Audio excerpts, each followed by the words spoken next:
46세 정도 되니까 배가 좀 많이 나오고 이제 생리할 때 하혈이 좀 많아가지고 예, 그냥 주변에 물어봤을 때 폐경 증상이 그렇다고 해서 좀 지켜보고 있는 상태였어요. 지금 상태가 좋지 않다고 큰 병원으로 가보라고 해가지고 그쪽 병원에서 자궁을 바로 적출해야 될 것 같다고 크기가 너무 커서 네, 급박한 상태로 사전 검사를 다 하고 이제 날짜까지 잡은 상태로 어쨌든 직장 생활하면서 이제 바쁘게 살다 보니까 좀 답답하고 아이들도 있다 보니까 그런 상태에서 아 앞으로 이렇게 살아야 되나 그냥 갑자기 슬퍼져가지고 이제 밤새 찾아보고 하이프라는 걸 알게 되었습니다. 배가 들어가는 게 그전에는 혹시 셋째라는 얘기를 많이 들었는데 그런 얘기를 이제 요새는 듣진 않고 있고 양이 거의 이제 정상적으로 돌아온 것 같아서 진료 올 때마다 설레고 그래요. 네, 불편함도 없고 하이프 최고입니다. 안녕하세요. 본인 소개해 주세요. 예, 저는 2023년 5월 17일 11cm 다발성 자궁 근종으로 하이프 시술을 받은 여성입니다. 네, 11cm 근종이면 되게 엄청 큰 편이잖아요. 그런데 그때 증상이 좀 어떠셨어요? 나이가 우선 46세 정도 되니까 폐경이 오는 증상인 줄 알고 좀 배가 좀 많이 나오고 이제 생리할 때 하혈이 좀 많아가지고 예, 그냥 주변에 물어봤을 때 폐경 증상이 그렇다고 해서 좀 지켜보고 있는 상태였어요.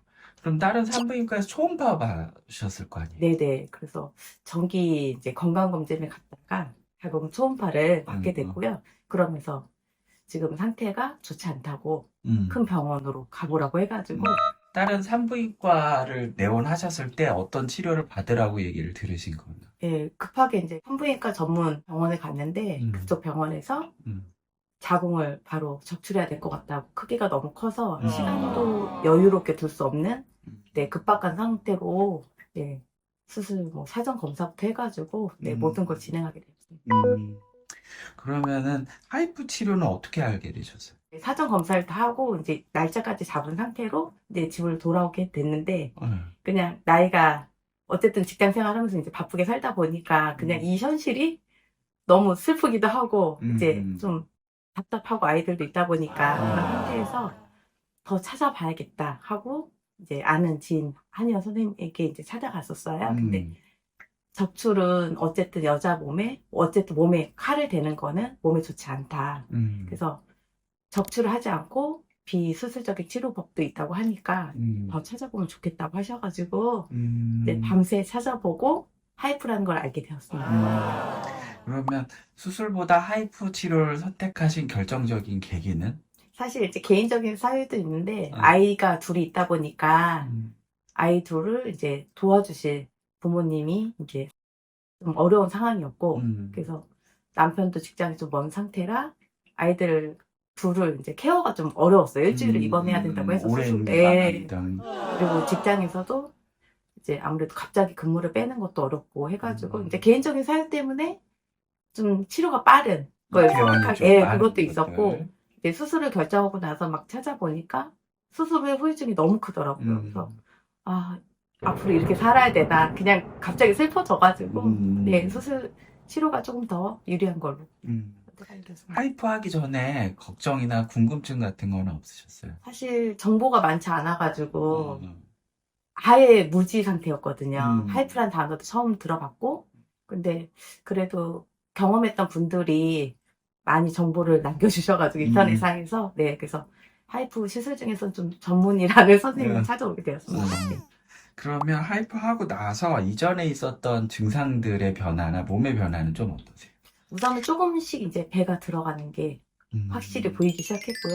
이제 그전에는 혹시 셋째라는 얘기를 많이 들었는데 그런 얘기를 이제 요새는 듣진 않고 있고 그리고 어쨌든 생리할 때 이제 양이 거의 아이들 이제 아기 낳고 났을 때 하혈 정도로 되게 심했었거든요. 이제 정상적으로 돌아온 것 같아서 네, 그런 불편함이 그럼 있었어요. 그때는 어지러움이나 이런 빈혈 증상도 있으셨어요? 네, 빈혈도 있어서 그러잖아도 빈혈 수치가 너무 떨어져서 몸에 다른 부위에 이상이 있는 줄 알고 철분제를 3개월 정도 먹으면서 이제 내과에서 지켜보는 중이었었어요. 원래도.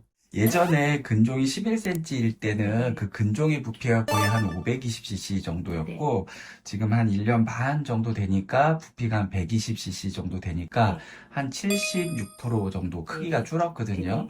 이렇게 이제 그 비교를 해보니까 좀 어떠세요? 모르시는 분들은 이게 이제 살아있는 상태에서 그냥 일시적으로 줄어드는 거라고 생각을 하는 분들도 꽤 있거든요.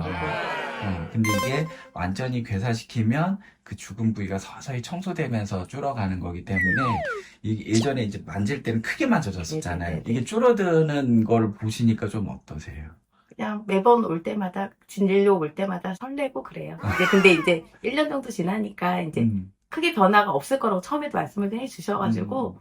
지금은 그래도 예전 정도로 돌아간 것 같아가지고, 크게 뭐, 수치에는 그렇게, 영향을 받고 있지는 않습니다. 일상생활할 때 굉장히 네, 편하죠. 불편함도 없고 해서, 충분히 만족하고 있어요. 네.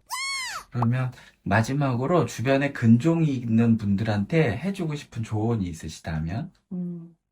이제, 어쨌든, 그러니까 좀 넓게 보면 좋으실 것 같아요, 음, 시야를. 음, 이제 방법을, 내 몸은 내가 제일 잘 알고, 음, 음, 방법이 단 하나는 아니거든요. 살다 보면은 그 방법에 대해서 본인이 고민하고 내 몸에 맞는 최적의 방법 좀 찾으셨으면 좋겠고, 아이고 최고입니다. 네. 네. 네, 좋은 인터뷰 감사드리고요. 다음에 또 뵙겠습니다. 감사합니다. 네.